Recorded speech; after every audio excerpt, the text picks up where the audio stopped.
Alright, come join Kyle, John and David as they go through what's on the playlist. Find out what's everyone's favourite at Chicken Soup for the Soul Entertainment. We have a few segments, to be honest. In and out points, no celebs and the gossip. Back in time where we talk about the big M's, coming attractions, what the queue. Quick checks, who'll be laughing? You abundantly. Welcome to Dual Redundancy. Yes, welcome to Dual Redundancy, the only podcast where you can hear all latest in television, entertainment news, and Oscar predictions with way too many hosts with exactly the same predictions. We'll see. I'm one of those hosts, David Allen, and another one is John Berwick, and a third one is Kyle Bridger. I'm going to say that we are Oppenheimer because we're going to be dropping some bombs tonight. And we're joined by the good, the bad, and the watchable. And I'll give them the anatomy of a fall because I think somebody's going to get murdered, probably. Yeah. Or they might just jump after how bad their predictions are. We'll see. I don't know. But good and bad and watchable are here. Let's do a roll call. Who's here for the group? I'm Nick Rojas here. I'm Nick Boyle. And I'm Marc DeSisto. And we're the good. Oh no! Of course, we're the good, the bad, the watchable. Perfect. I love it already. off to a good start. Nick, We're jump. so back. Yeah, he looks a little bit like Maestro there. You know, he has the arms up. He's going. That's what he's doing, a Bradley Cooper impression. Yes. While we're waiting on Rojas to come back, let's set things up here. We are talking about the '96 Academy Awards tonight, which are going to take place on Sunday, March 10th on ABC, and it's our 7th annual prediction bet against the good, the bad, and the watchable. 7 years. I can't believe it. While it's been often close, we have won all 6 so far. So maybe this is lucky number 7. So maybe this will be the one. It's unlucky 13 for us, their 13th annual Oscar prediction special. So this might be the year for you guys. It was a very busy awards weekend. Just got the Producers Guild, just got the SAG Awards in. Final voting is happening right now for Academy members. It's going to end tomorrow. So there's still things could change after tonight's podcast, but here's the plan. Tonight we are live on both Twitch and YouTube with John directing the video show that's going to be available on YouTube for playback. And tonight we're predicting the top 8 awards, while the rest will be available in social media posts or on our ballot, which you can find on social media and also dualredundancy.com. And we're also going to have 2 special mini episodes only available on social media for extra predictions as well. So a lot of predictions going to be happening very shortly. And for these top 8, we get 2 points for a will win, 1 point for a dark horse, and then for everything else, 2 points. So that kind of makes it a little interesting. We can, maybe your will win doesn't win. You get that point for a dark horse. You could win by 1, or maybe you need 2 dark horses to win or tie. The math is involved. It makes it very interesting. And then the loser has to watch maybe a Razzie film. That's what we've been doing. Is that what we want to do? We can decide tonight. You guys have been suffering, through Gotti and Hillbilly Elegy, Dear Evan Hansen. I think Pinocchio last year.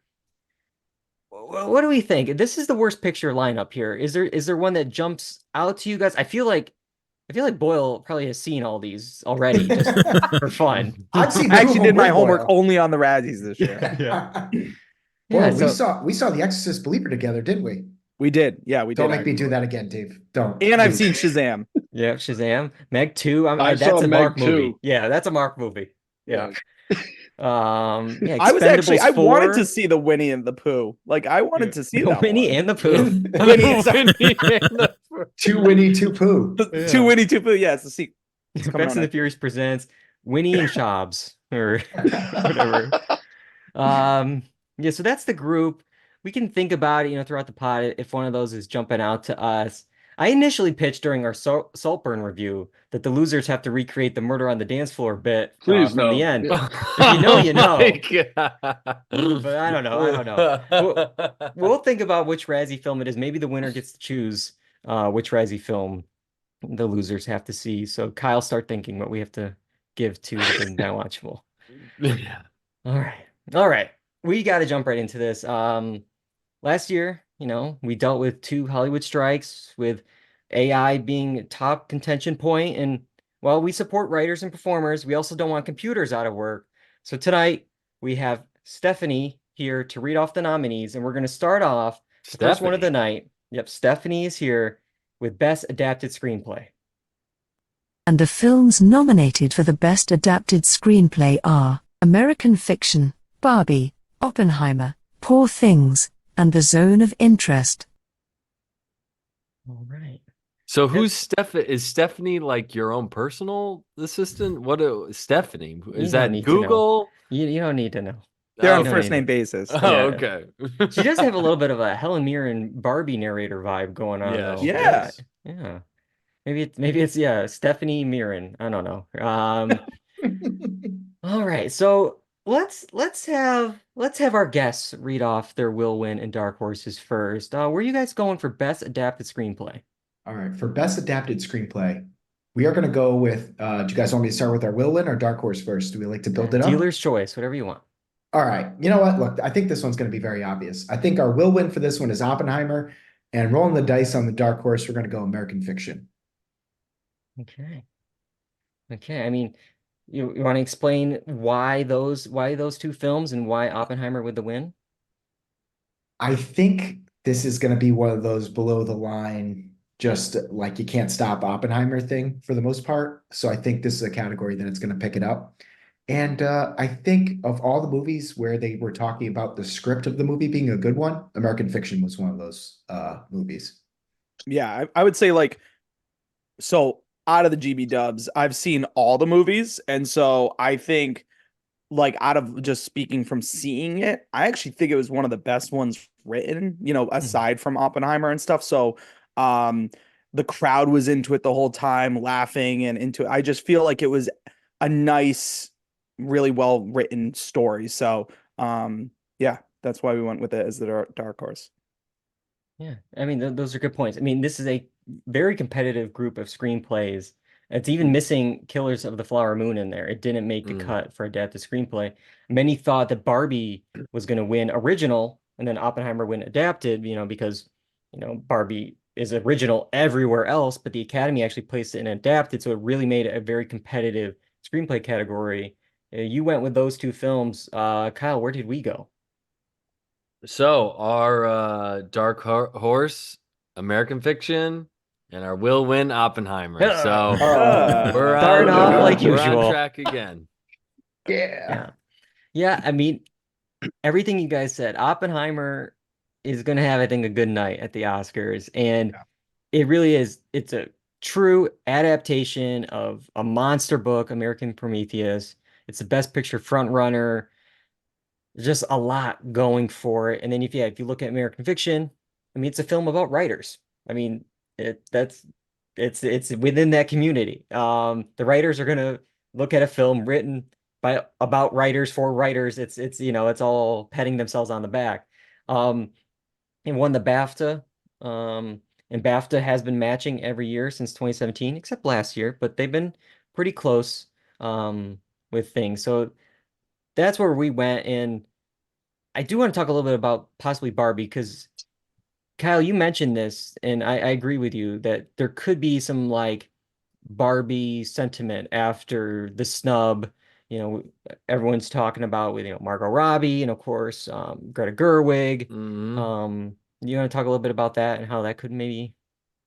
Well, I don't know if it'll impact this category too much, but I just think that in some of the other categories, I think you might see a Barbie win because of that, maybe that backlash, or maybe that, we kind of overlooked this film. So I don't know if so much this category, but other categories, I think Barbie has a real shot at winning because of that. Yeah. The reason I picked maybe this category is Barbie has a bit of it's like a little bit of the Argo factor around it. Like Argo was, Ben Affleck was snubbed, and then it's like, okay, well, let's reward Barbie in another category. And people were obviously very mad that Greta was not nominated for director. And she's not nominated as a producer on Barbie. It's that weird rule of like only 3 or 4 producers, but at certain ones, sometimes the director is not nominated. So she's not there either, but she is nominated for screenplay. So it's like, oh, if we want to show Greta Gerwig some love, since she didn't get it for director or for producing Barbie, it's like she did write Barbie. So maybe that's like a third dark horse, maybe of like, but I just also feel like it's a weird category to put Barbie in, like adapted. I know that what from like a kid's nighttime play. You know what I mean? It's just so weird. Well, it is very weird because like you look, I mean, we'll talk about original screenplay in a second, but you have like May, December, like obviously original, but it is sort of based on a real life story. Even a situation, there was like direct lines in an interview from an interview, that were used in the screenplay. And Maestro is based on a person and their life, so it's like this weird thing. Like, But was that person ever a book or a doll, Dave? Maybe. I mean, I think Bradley Cooper is probably definitely going to make a line of dolls for Maestro or anything he can do to just stand out in this for your consideration campaign. But yeah, they got to clear up those rules. They do. It's every year it's the same thing. Like, this one's in there. Like, yeah, it's just wild to me. But guess what? They probably won't fix it. No. And that's why we love the Academy Awards, guys. Yeah, and the Writers Guild are absolutely no help this year. They're late to announce nominees, and only 2 of the 5 here are nominated. So 2 of the 5 Oscar nominations received WGA, and that's American Fiction and Oppenheimer. So those are what we got here. The other 3 are not even eligible. So it's like, what are we doing? Let's move to original screenplay. Let's talk about that. Stephanie? And the films nominated for the Best Original Screenplay are Anatomy of a Fall, The Holdovers, Maestro, May December, and Past Lives. All right. All right, Kyle. It's our turn. Where are we going? So our dark horse, and I really like this movie, is The Holdovers. And our will win is Anatomy of a Fall, which is one of the ones that I have yet to see yet. So Dave might have some more guidance on that, but I really enjoyed The Holdovers. So yeah. Yeah, so I'll give a little bit of background. I mean, that's gonna be my thing tonight. I'm the numbers, stats, facts guy. Even just outside of all that, the film is, it's a mystery. It's a crime story. It is a trial, and I think that makes it a compelling screenplay. But then let's look at stats. I mean, Golden Globes, they have a category where all the nominees, adapted and original, are together, and this film won it. It won against Barbie, won against Oppenheimer, Killers of the Flower Moon, Past Lives, Poor Things. It also just recently won the BAFTA, other critics groups. So it's been picking up a lot of hardware just across the board for screenplay. You look at Holdovers, got the National Board of Review. It was nominated for the WGA. But yeah, like that's really, I just like the film. I don't see the other ones. You look at it sometimes where it's like May, December, didn't get a picture nom. So like maybe there's not that much love for May, December. Kind of like where's the rest of the love? And there was a lot of love for the Holdovers. So that's where I went with that. But where did you guys go? We did for our will win Anatomy of a Fall and Dark Horse, The Holdovers as well. And I kind of had the same thoughts as you, Dave. Like Anatomy of a Fall was, besides the stats, right, and what it's winning, it was written really nicely. Where like the flow of the movie I felt was pretty like just you're in it. There was a little dry in the middle, but for the most part, like it was written well and it's intense. And there's for a court case, like you said, that already, heightens the elements, but then the little boy like the way he was acting was phenomenal. And the dog should be an app for an Oscar. Dude, seriously, what a scene, dude. That was heartbreaking. Like I was like, oh my God. But the Holdovers also has a ton of push. So I really think it's going to one of these two. I don't feel the other movies in this category have enough of a push or a momentum to really stand a chance. Truthfully, I'll say this right now: if The Holdovers wins for Best Original Screenplay, you are looking at your Best Picture for 2024 at the 2023. I think we're talking Parasite, Coda, Momentum if it wins this category. I don't think Best Director is that indicator this year. If anything, that might be a Sam Mendes 1917 situation. But I think they split it and they give Nolan his director one, and yeah. But if Anatomy of a Fall, which I think will win Best Original Screenplay, I think we'll talk about that later on. But yeah, that's it. I think Best Picture is going to be decided on this category. it's a good call, Nick. Bold prediction. yeah, it's definitely possible. Oppenheimer is such a beast right now, and we'll definitely talk about it when we get to Best Picture. It's gonna be hard to beat that, just with all the stats and all the momentum. Because I would say with the holdovers, it's like, yeah, if you have the screenplay, and then it's gonna at least win one acting award. Will it win two? And then it's like, okay, we're picking up some stuff here. And those are some big ones to win. Yeah, But yeah, yeah. it's just I always go back to I don't know how this voting goes, but if it's that ranked choice voting, the holdovers was well liked by a that's wide true. group of people. That's I think true. it could be one of those ones that sneaks in there. So I wouldn't be Yeah. surprised. Yeah. All right. Let's now move to the supporting acting categories, and we're going to start off with supporting actor. And the nominees for Best Supporting Actor are Sterling K. Brown, American Fiction, Robert De Niro, Killers of the Flower Moon, Robert Downey Jr., Oppenheimer, Ryan Gosling, Barbie, and Mark Ruffalo, Poor Things. Okay.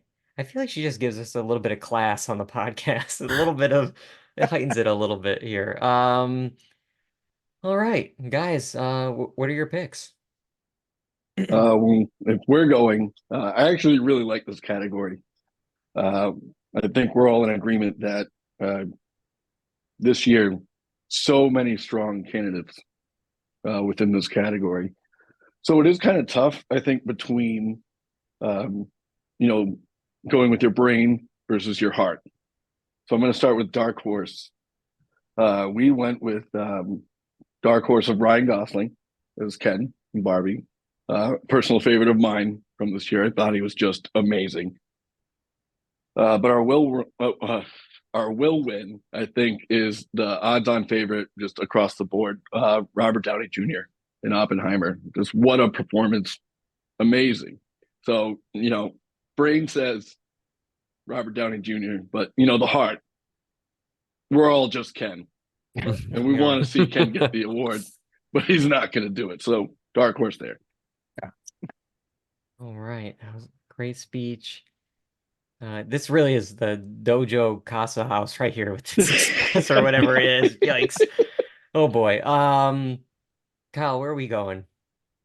So surprise, surprise, our dark horse is Ryan Gosling and our will win is Robert Downey Jr. Whoa. Oh my But God. I will say on a personal note, I think Robert Downey Jr. in Killers of the Flower Moon is really, really good. Robert De Niro. Robert De Niro, that's what I meant. Yes, Robert De Niro. Sorry, Robert De Niro. I would love to have seen Downey Jr. in Yeah, Killers of the Flower Moon. I think he would have been. Robert De Niro. Sorry, Yeah. Robert De Niro. He was great in Killers of the Flower Moon. Rude. Very, very You know, good. I was actually really surprised with De Niro in Killers of the Flower Moon. Like maybe just his more recent work, but he was spry. He was really like he felt younger in Killers of the Flower Moon than from some of his past stuff. Of it just seemed like he had a lot of just excitement to be doing that project. So It was the accent, Dave. He got to do an accent. maybe that's it. Yeah, this might be one of, I think, two locks of the night in the acting categories. I mean, you look at what Robert Downey Jr. has gotten so far. I mean, just BAFTA, Critics' Choice, Golden Globe. I mean, last year it was the comeback story of Kiwi Kwan. Now this year it's the It's Time award for Robert Downey Jr. He's been nominated for Oscars in the past, been working forever, the comeback story, Marvel, back to prestige work. This is the story. And I just think He won the SAG over the weekend. It is like the weakest of like the 4 SAG categories. It's 69% of the time. It works every time kind of thing. Courtney Anchorman there a little bit. But the last mixed match was 8 years ago. So it's been matching more recently with this here. And you look at the rest of the categories, like no one really else is winning awards. So it's like, who's it gonna all of a sudden go to? That's why, like we love Ryan Gosling as Ken and Barbie. It was such a fun performance, a unique performance. Could have been really cheesy, but I think he did To something your really point, well with it. that's what I'm saying. Like, Yeah. you kind of love a character, just really love how they fit into a movie, or it's a fan favorite, but it's not an award winner. Yeah, Ironically- That's exactly. the point. So, Ironically enough, this feels like Robert Downey Jr. from Tropic Thunder Yeah. sneaking in and get nominated for Best Supporting Actor for that one. Here we are Against, again. and he lost to Heath Ledger in a Chris Nolan film. So there, it's Wow. like this weird, like, great call. Time, Yeah. flat circle, Matthew Yeah. McConaughey. so yeah, I guess. So we're gonna get Ryan Gosling in like some deep, dark, like intense drama one day. That's Yeah, how it Nolan, works, a Will. Nolan movie, Yeah. what, like 10, 12 years from now? Yeah, perfect. Yeah. Yeah. Yeah. Mhm. And yeah, initially at this category, like, maybe a month or two ago, people were really talking about Charles Melton. Like he was an early favorite. He was picking up some early awards. He didn't even get the nom for May, December. Willem Dafoe, he missed out. He got the SAG nomination over Ruffalo, but Ruffalo got the Poor Things spot in this category. Personally, I liked Ruffalo with the nomination here for Poor Things. I like Dafoe in Poor Things, but I think it's Ruffalo's performance in that of the two. Just he was doing something really unique and different than what I'm used to seeing Mark Ruffalo do.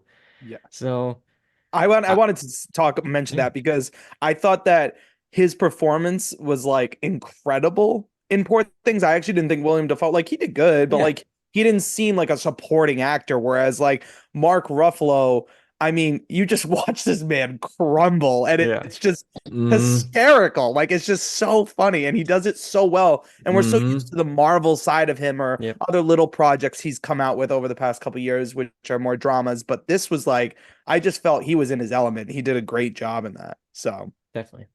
I just am wondering the think pieces around the world. If Ryan Gosling were the only award winner for the movie Barbie, could you imagine the explosion of think pieces? Oh my God.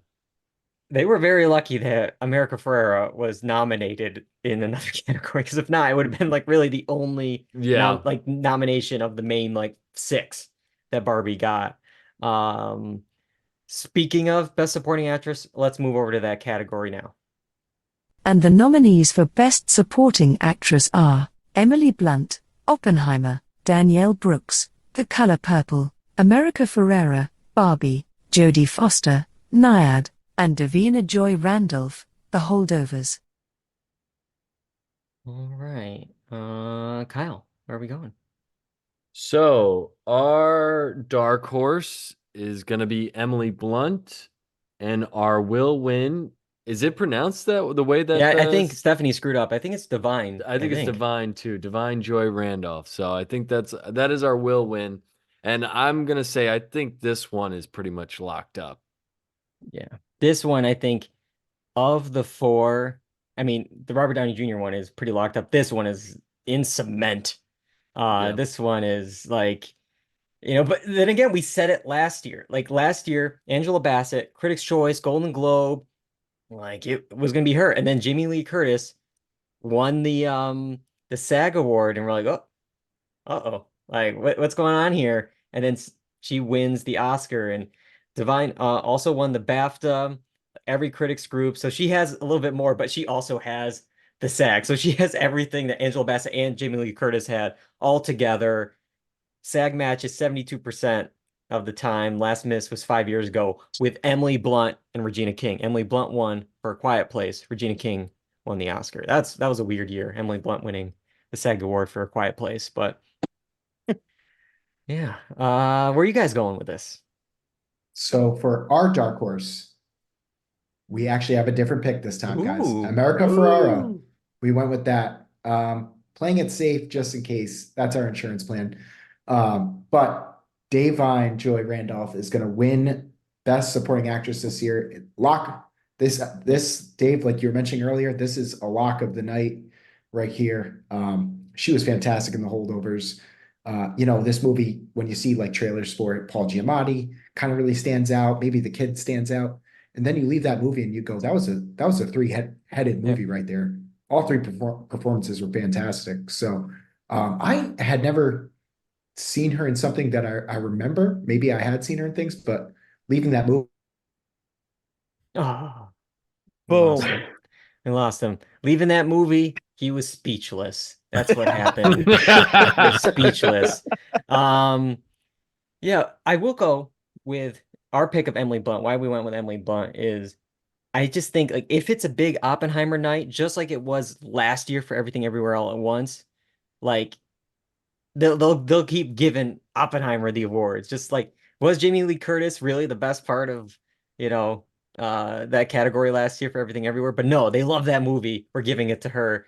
And actors love her. Like I said, she won the SAG award for A Quiet Place. So like the acting branch likes Emily Blunt. They like Oppenheimer. Like it's just and with America Ferrera, I like the idea of the pick. I do wonder. I mean, she has the big monologue moment.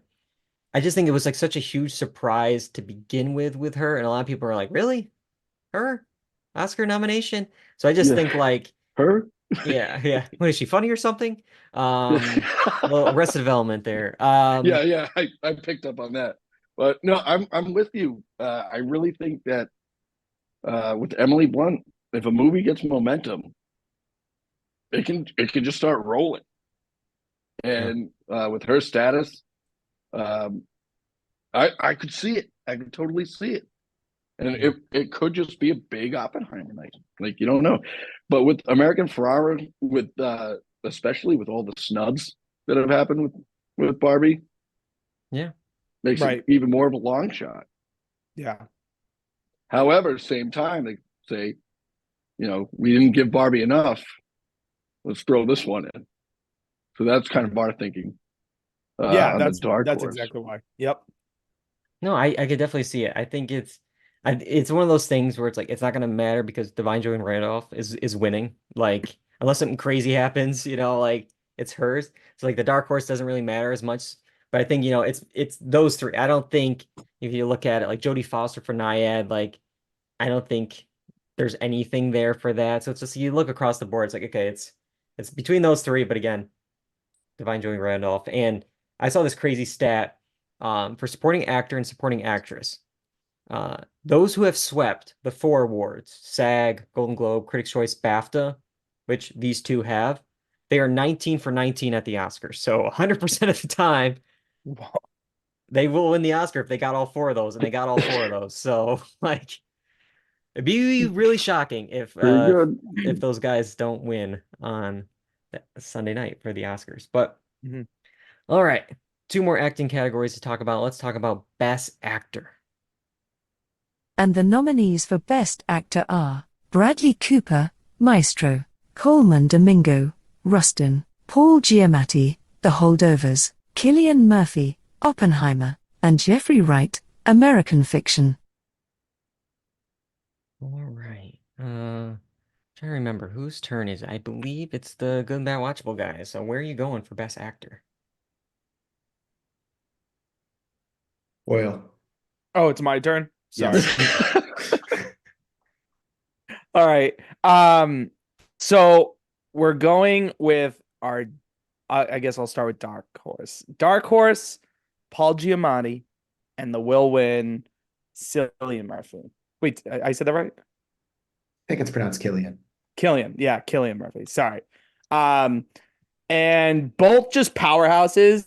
Both deserve the award. And truthfully, I mean, we went Oppenheimer again. It's just I feel like this is just his to take. And I loved that note that came out the other day where he got on his day, like the first day of shooting, Nolan left him a note that like kind of said like this is your lead, this is your chance or something like this is your time. I forgot exactly what it's worded, but it was just so perfect and I couldn't agree more. I mean, he just steals the show.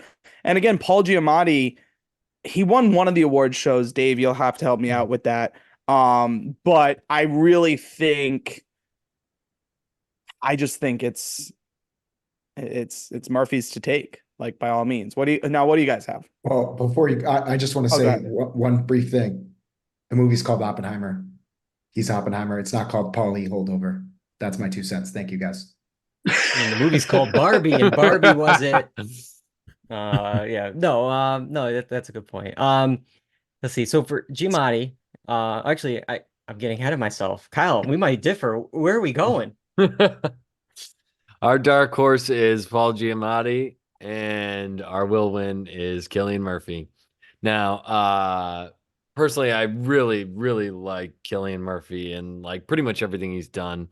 I think he's such a good actor. And Paul Giamatti was fantastic in The Holdovers. I really think this could be more of a toss-up. I think it really could go either way. But I personally, I really, really like Cillian Murphy. I think he's a great actor. I'm always confused of why Paul Giamatti was doing the Scrooge on Verizon commercial. It's like, all these guys, don't you make enough money? Come on.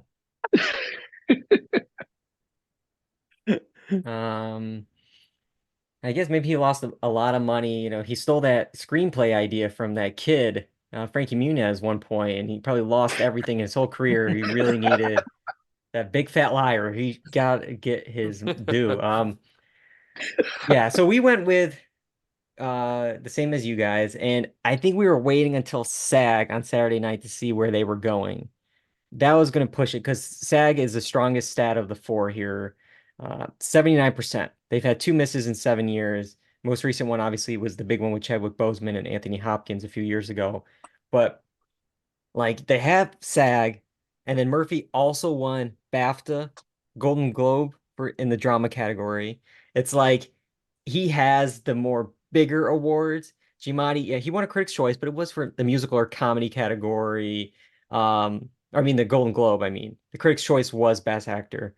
But, it's like, okay, you got some. It's nice, but like Murphy has taken the bigger ones, the stronger ones. As Rojas mentions, it's Oppenheimer. It's going to be an Oppenheimer night. He's Oppenheimer. But yeah, it was down to SAG, and I really thought it could have been like an Austin Butler, Brendan Fraser kind of moment from last year, back and forth. Oh, I got these 2 awards. I got these 2 awards. Where is it gonna go? I mean, it went with what SAG did last year. Fraser won SAG. He won the Oscar. So, boom, there we go. Yeah. I think the next one of the 4 is the maybe toss up of the night. So I'm really curious if we match on this one, or if maybe it's going to come down to this. Best Actress. And the nominees for Best Actress are Annette Bening, Naiad, Lily Gladstone, Killers of the Flower Moon, Sandra Huller, Anatomy of a Fall, Carey Mulligan, Maestro, and Emma Stone, Poor Things. All right, Kyle. Where are we going? So our dark horse is Emma Stone, and our will win is Lily Gladstone. So yeah, I was gonna say, before we get into stats, I just want to rip the Band-Aid off. Let's just do it. Are you guys matching with us? Get this. We're matching. All right. Sorry, Kyle. I cut you off. Why did we go with this? It's just a very unique pick that no one else has. Yeah. Yeah. Well, I think Lily Gladstone has a great story behind not only the great performance. So I think that's going to push in her favor. Emma Stone is really, really good in Poor Things, especially with what she has to do. But I just think it's going to be Lily Gladstone. Yeah.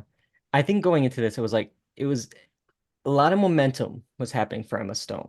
And I feel like the support was dying down for Lily. Even just Killers of the Flower Moon. It was like, Apple, where's your consideration events? Where's the budget? Like, where are we doing here? Because Lily, only had National Board of Review. She got the Golden Globe, and then that was like it. the hype was dying, and Emma was like, all right, she picks up the Critics' Choice over Lily. She gets the Golden Globe. She wins the BAFTA, and Lily wasn't even nominated. So it's like, the momentum was there. But then Saturday night, it all came back, roaring back for Lily Gladstone.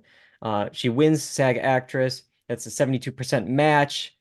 And she has like a huge moment during the ceremony. People are in love with them, just the win, and voting's still happening. So I think maybe the BAFTA snub may have helped.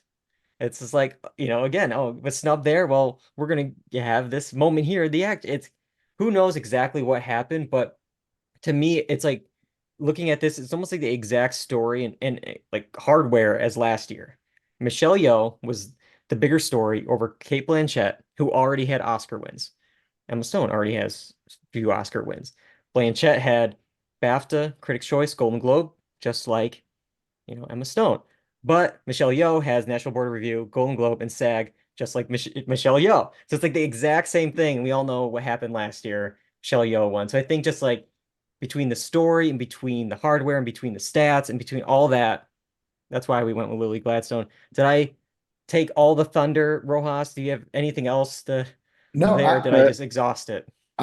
honestly, it was just more of the human interest thing. I was driving into work today. I said, because I read the Oscar Wars book, and I'm thinking, you know what? Let's just this is art. It's not objective. It's subjective. Let's recognize Lily Gladstone for an amazing performance. Emma Stone's won it before.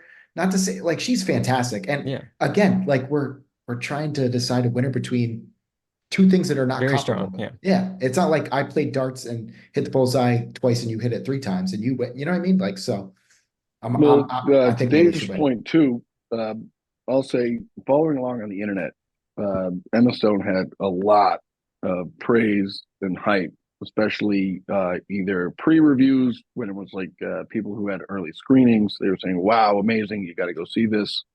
But that momentum died. I thought that momentum came to a halt right before award season. So just to reinforce everything we've all said, it's Lily Gladstone time. Like Emma Stone was getting her praise, but that kind of it was like this fizzled like out a weird little bit. like I feel like Lily Gladstone started, and then when hers was going down, Emma Stone rose, but then who comes back up? It's Lily Gladstone. Like it's all about timing with these Yes. awards. You don't want to peak too soon. You don't want to peak. It's like the right moment. It just has to connect. Planets align, and I think it's going to align for Lily Gladstone. And we agree. Yeah. And one last thing, I think Lily Gladstone was fantastic and deserves this by like hands down.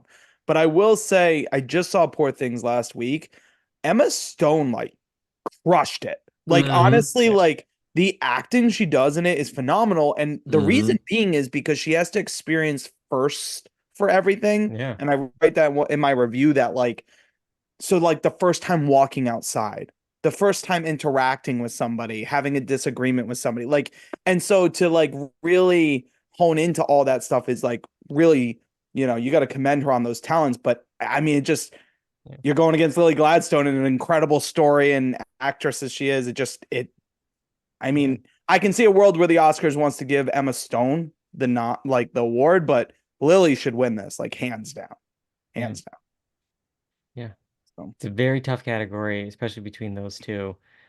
But yeah, we're matching. I bet we're gonna match on this next one. If we get to the end here and it's only America Ferrera, that's gonna be the one thing. And if you guys win because of that, it's gonna I won't be able to take it. We might have to break our rules and like share our technical ones at the end. No way. Just real quick, just back and forth. Nope. Wait, what are you talking about? This is my podcast. We're on their show. What are you gonna do? we got to give the audience something here. They have to at least have some rooting interest. It's like, oh, they don't match on costume design. They have something, to root for here because let's go to director. I wonder where you're going to go for director. And the nominees for Best Director are Justine Triet, Anatomy of a Fall; Martin Scorsese, Killers of the Flower Moon; Christopher Nolan, Oppenheimer; Yorgos Lanthimos, Poor Things; and Jonathan Glazer, The Zone of Interest. All right, you guys are going to reveal Best director. All Where right. you Well, going? Christopher Nolan is going to win Best Director finally after all these years. Dark Horse, Yorgos Lanthimos. Sorry, Yorgos will win at some point, but not on March 10th. Let me guess what you guys picked. Well, I will tell you, we actually differ a tiny bit, Oh, okay. but it doesn't matter because the will win is Christopher Nolan. So we put down Martin Scorsese as a dark horse. You could have picked any of them, I think. I think you could have picked Jonathan Glazer. I saw some support for that, for The Zone of Interest. There's a lot of support for that film. Yorgos is a great pick Yeah, it with is. Poor Things. It's just, I mean, I don't know if it's not going to be Nolan. I mean, there's a lot of love for the legend that is Martin Scorsese. Like, and for that film, like, if you're going to reward somebody for that film outside of Lily, it's going to be the director, and it's Martin Scorsese. But it doesn't matter. It's Nolan. I mean, it's BAFTA, Golden Globe, Critics' Choice, and the big one, the Directors Guild. Directors Guild matches 90% of the time. The last time it missed was 2019. I think we talked about Sam Mendes, I believe, was the miss there with the Oscars, but it's also, this is his time narrative. Like, he has 5 previous Oscar nominations, 8 total. This only is actually second for director. The other one was for Dunkirk. So it's Dunkirk and Oppenheimer. He's going to win it for Oppenheimer. Do you guys think that's the film he should win it for? Was there another film in his filmography that he deserved to have gotten the director for first? Or is this kind of like the Departed thing for Martin Scorsese, where it's like, yeah, I mean, you should have gotten it all these other times, but we'll give it for this one. What do you guys think? I'll just briefly say, I think this is like the first movie of his that I think is there's no detractors. I think there have been detractors with everything he's made since The Dark Knight. So if you had to pick one, I'd say Dark Knight. I don't know if Marc and Boyle feel any different. Well, it's been well publicized that I am not an Inception guy. What? So Wow. not, yep. Mhm. Mm-mm. So, yeah, it's time. To give the man his hardware. I actually had it written down on my thing. I'm like, he missed it in 2011 for Inception. He won, or No, he he got a didn't. nomination for picture and screenplay, but that was such an amazing film year. If you look at who the directors were, it was the directors of Black Swan, The Fighter, the Coen brothers for True Grit, Yeah, that movie was David wild. Fincher That for The year was Social wild. Network. All better. All much better. The winner was the Cats director, Tom Hooper, for The King's Speech. But outside of that, Yeah, that great was category. Wait a minute. That Oscar Crazy. year should burn We in could do a hell, full man. episode That on this. was crazy. Break that one down. Yeah. That's crazy. You have Darren Aronofsky, the Coen brothers, David Fincher, Christopher Nolan, and you give it to, okay, I don't know. I don't know if I believe that one. But yeah, they should like revoke it after Cats. It came out, it's like, they really we should. screwed up. Oh my We God. screwed up. I We saw forgot your about other that. work. But all right, yeah, I don't know what else to say with this. It's Christopher Nolan. He's gonna win. This is his time. For Yeah, Oppenheimer. it's about time for him because I've been a big fan of his. I think ever since I've realized it was him who made The Dark Knight, and just knowing how much care he takes in making his movies, and then going back and watching the rest of his catalog, and then being at Max Theater every premiere night ever since then. So I'm a big fan. Absolutely. Same. And I feel like, not that he's got snubbed in other areas, but I think to your point earlier, or your question earlier, Dave, I think like this is just his best like movie where, Nick, I guess you kind of said it too, like there's no qualms with it. Like there's no problems. It's so well done, and it's such a movie where you don't have to think to understand, which can deter a lot of people with Inception and Tenet and all those. Like, it's not a superhero movie too, which nothing against that, but sometimes obviously we know that the Oscars don't want to acknowledge that too. So, besides Dark Knight, so it's like, now wait, did Interstellar win? This is just as no, it didn't, right? So He's like, never won again, an like Oscar. Interstellar was a great movie, but it's not for everyone. I just feel like this movie's just so well rounded and can just be taken by anyone, and it's just so well done. Like he just does everything in it just so perfect. And I'll never forget that scene where it's just like the fire black and it's silent in the theater. Like you could hear someone breathe sitting next to you. It was so quiet, and like that intensity. It was just yeah, such a great experience. Talking a lot about the movie. Let's talk about the last category of the night, Best Picture. Let's do it. And the films nominated for Best Picture are American Fiction, Anatomy of a Fall, Barbie, The Holdovers, Killers of the Flower Moon, Maestro, Oppenheimer, Past Lives, Poor Things, and The Zone of Interest. All right. Oh boy, where are we going, Kyle? Where could we possibly go for our will win? So our will win is Oppenheimer, and our dark horse is Poor Things. Oh, well, we differ a little. Uh-oh. We definitely have Oppenheimer as our will win, but Mhm. our dark horse, we put The Holdovers, Mm-hmm. See, according to Nick's theory. yeah, Yeah, and well, you guys, you know what? It should be Godzilla -1. I think we all agree. Wait, that there. deserves props. Yeah, that's what it should be. But whatever. You guys pick your. They're not allowing write-ins on the ballot. Yeah, And no Mark's write-ins. upset. ridiculous. Erroneous. Kyle, well, I mean, I agree with them. I think with this ranked choice voting, it could be a scenario where I got the text receipts. You wanted Barbie as the dark horse. You didn't I mention said the Barbie holdovers. could be in there, dude. I don't know. Anything could I be think in the there. holdovers is a possibility too. I think- really yeah. do. I think it is a possibility. Just because it was a well-liked movie by a lot of people. No, definitely. The holdovers is definitely an option. Barbie's an option, as we talked about with like the Argo snub. There's so many options for the dark horse, but I really think, again, it doesn't matter. I think it's Oppenheimer. It's just it would be a shock. And I'll run through my stats just if you indulge me for a minute, because I did the research and it's not going to matter because it's we're matching here. But obviously dominated the box office, dominated the precursors. It led with 5 wins at the Golden Globes, including Best Film Drama. Led with 7 wins at the BAFTAs, including Best Film. Led with 8 wins at the Critics' Choice, including Best Ensemble and Best Picture.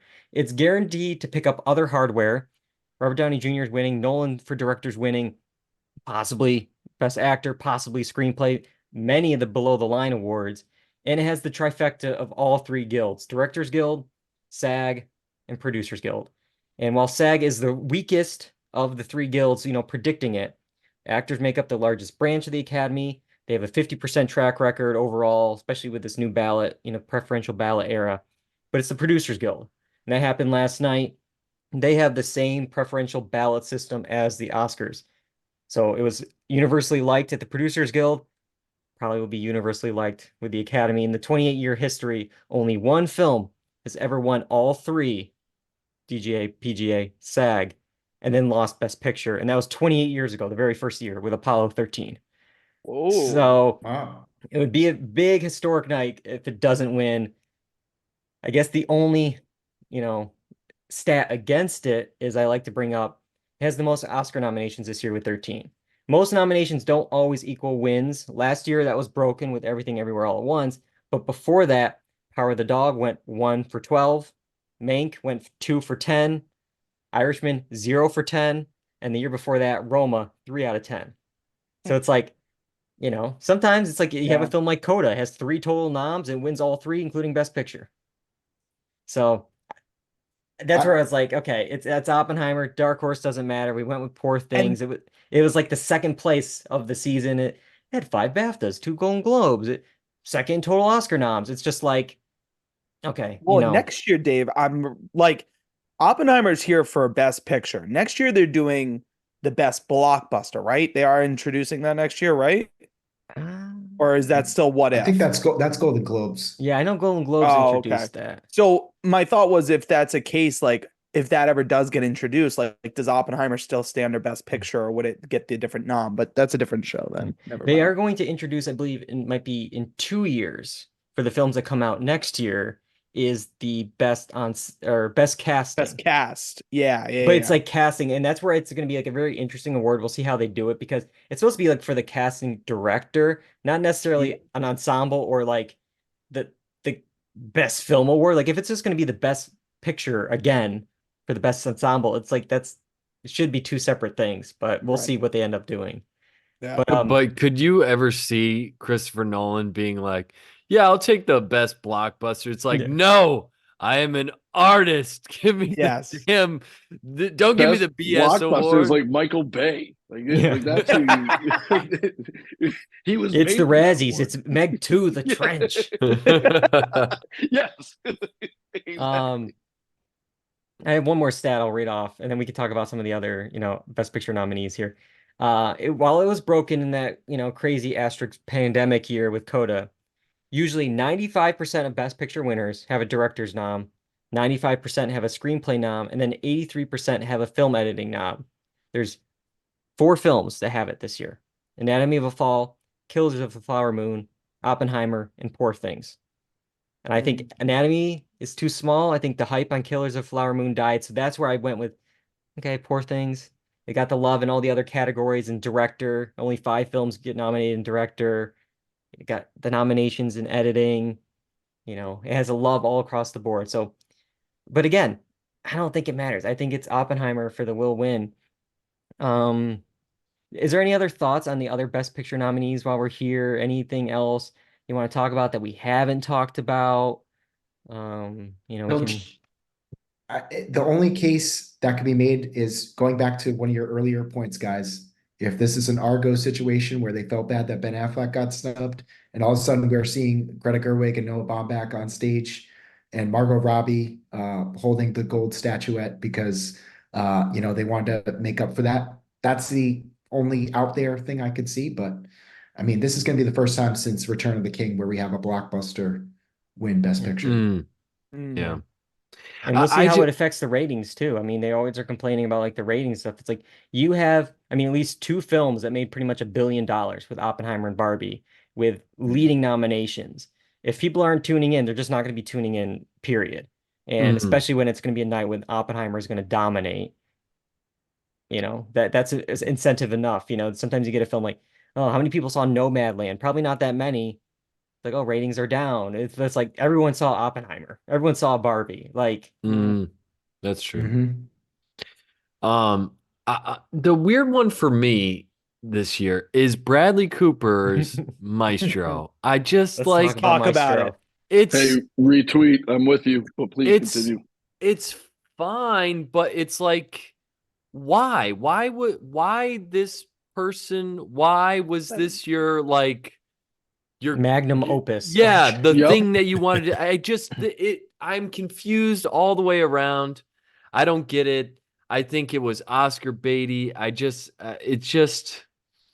it was just talk too about much. bad timing. Talk about bad timing. Right after Line it Tar. up with Oppenheimer. Yeah. Yeah. Dude, you're not winning this one. And it's been clear how much effort he put into that movie, that project, really all out. That was the artist in Bradley Cooper, putting his heart and soul into it. And the timing couldn't be worse. I know. Like your point too, it definitely Oscar baity. And wow, did he just get absolutely smoked when it comes to award season? Dude, we're sorry. You should have waited for a different year or something. But it's not happening. It definitely was Oscar bait the movie. I remember talking with, I think, on the podcast, probably with you, Kyle, with this film is just I could never fully connect into the film. While technically it was good. The acting was good, the directing was good, Production cinematography, design, all the stuff was there, all the elements were there. They just all didn't come together for me because I was just like, oh, you're doing that because you want an Oscar. Oh, you're going, you're overacting here because you want an Oscar. Oh, you did this tracking shot because you want. It just felt like you're just trying too hard, dude. Just like checking the Oscar boxes. Yeah. It's like, oh, I need this, I need this, I need this. Okay, there it is. I got to make sure the film is in black and white. I got to make sure we have this. I got to make sure we have a. It's just there's too many things. It was just I don't know, it felt hollow and it didn't. I could never fully connect with the story, and I almost feel like the film should have focused on a section of his life because it was just too broad to squeeze all that in. And there was points where we were jumping around, and it's like we kind of skipped over some important moments in his life and how that affected his relationship. And we're already at the outcome of that instead of how it, you know what I mean? We got the solution, but we didn't get the setup. It was, I don't know. Yeah. I mean, we're talking well- about the music the whole time, and then we barely get the music except for one piece. Like that Yeah. always upsets me too. I also love that it was like literally 10 minutes left in the film, and we get an old Leonard Bernstein just sweaty, coked up out of his mind, just dancing. I'm like, Jesus, man, what a way to end this. Oh my Yeah. gosh. My girlfriend goes, wait, is this the same movie? This was in black and white. I'm like, oh, it's the same movie. Yeah. This is the same movie. Oh man. Oh. But I'll bring one other movie Yeah. up that's getting a little bit of buzz. Iron Claw. Oh, okay. That was speculated to, have award buzz, all that jazz, and it's just nowhere to be seen Yeah. on awards night. I'll say that, a very small minority are very upset. Oh, how could you not, give this any nods or awards? I kind of put that in the same category as Maestro, where I think they were really going for, some awards and just came up hollow. Like Dave said, Yeah. like, it's just like, it wasn't all there. Zac Efron, really great job in his role, but just clearly not enough. Like, it didn't have that, extra oomph behind it to get the nod for award season. Just I think not there. I think it was a little bit of timing too. It's just like, again, it was slowly coming out into theaters in that like late December time. And it's like you got to come out earlier to get the buzz building, to get those early awards, the Golden Globes, those nominations, so you can have a staying power throughout the race. It just took too long to get out there. And maybe it's like something with like A24, like, I mean, they did well with Everything Everywhere All at Once last year, but like maybe they were focusing on Past Lives and some of their other films and that buzz and that momentum. And it's like, oh, what about me? What about me? And like they forgot about that film because I've heard great things about it. I haven't seen it yet, because again, just let me see movies. That's the thing I want to say here. Like, this is the first year doing this podcast where normally I come in seeing all the Best Picture nominees before we record this, but I didn't get to see American Fiction. I didn't get to see The Zone of Interest because right now they just put them up to buy on video on demand. It's like, well, I'm not buying these films. I'm not made of money. Like, let me rent it. Let me stream it. Let me just somehow see this movie. And, I don't need to own the movie. I just want to see it. But maybe at some point I'll be able to check them out. But I think like stuff like that, I think hurts some of these films. Like you want the buzz, you want the word of mouth, you want to stand out, and some of those, yeah. But I think real quick, what I want to do, we've never done this before, like on the podcast, because I said, oh, we're gonna do it on a ballot, and you can look at our picks and their picks, at a different time later. But with us matching pretty much on everything here except for two dark horses, I just want to see where else we match and maybe where we differ on the podcast. We won't have to get in depth because we'll save that for like the mini thing. I just kind of want to run through them here real quick. I want to start. I'm gonna go just let's see here. I think it's in the order I sent it to you guys, and we can just run through it. Give me what you guys have for best cinematography. Oppenheimer. Yep, we have Oppenheimer. Let's give me costume design. What do you guys want to go? I'll do it. Barbie. Yep, we match. Editing. Oppenheimer. Oppenheimer. All right, I'll give some too, so you don't think like we're cheating here. It's all locked in. But makeup and hair, we have Maestro. Same. Okay. Production design, we have Barbie. Yep. As do we. Oh my God. Score, we have Oppenheimer. Yep. Oh my God. No. For song, what do you have? Is it gonna come down to song? What was I made for, Oh Barbie? my God, yes. Oh, no. Oh, Sound, okay. we have Oppenheimer. same. Correct. Let me do. I'm gonna save one to the end. Maybe that'll be the last one. Animated feature. What do you guys have? Spider-Verse. Yep. The doc, we have 20 Days and Maripol. Oh, I didn't fill best that. doc. Sorry. I didn't fill that one out. Oh, that's okay. We could skip that one. Do you have an international feature? We Yes. do. What Zone you of got? Interest. Yep. All Yeah. right. So we have one category here. So This it's will gonna be come the down one. to America Ferrera. Yeah. Visual effects. What do you guys have? Mark? Mark, You go know what for we it. have. That's gonna be Godzilla it. minus That's one. gonna This is be it. the one, dude. No I'm telling way. you. Here This it is the is. year we win. You So we- don't beat Godzilla. You don't beat it. Not So this we- one. This is our year. Okay. We did it, boys. So we have the creator. I will say The Oh, creator? You prognosticators fool. were It's predicting Godzilla minus Godzilla. one. They were predicting Godzilla. Kyle told me in the text chain, he's like, I don't see them giving it to Godzilla. And that's me thinking it's the creator. So this will be the one. The king of the monsters. this Godzilla's got the biggest push I've ever seen a Godzilla movie get. Kyle, since if we've you been screwed alive. us this year. I mean, I might have screwed us. I just don't see 85-year-old people voting for Godzilla. I just don't. But Kyle, this movie That's has fair. gone back That's to the fair. theaters in different modes like 3 times.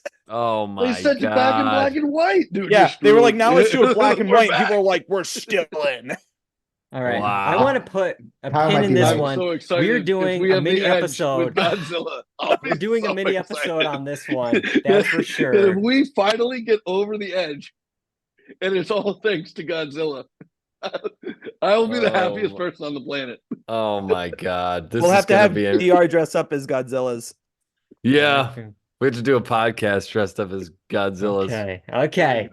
We got something for the listeners to be, I guess, rooting for or against with visual effects and America Ferrera. That's It's our gonna be thing like the tonight. first 10 minutes, man. Yep. It's gonna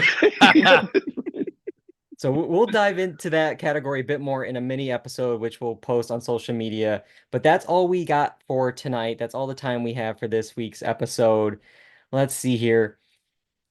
Next week, or I guess next month on the podcast, we have a lot coming up. Of course, we're going to recap the Oscars. We're also going to talk about maybe next year's Oscars winner in Dune Part 2.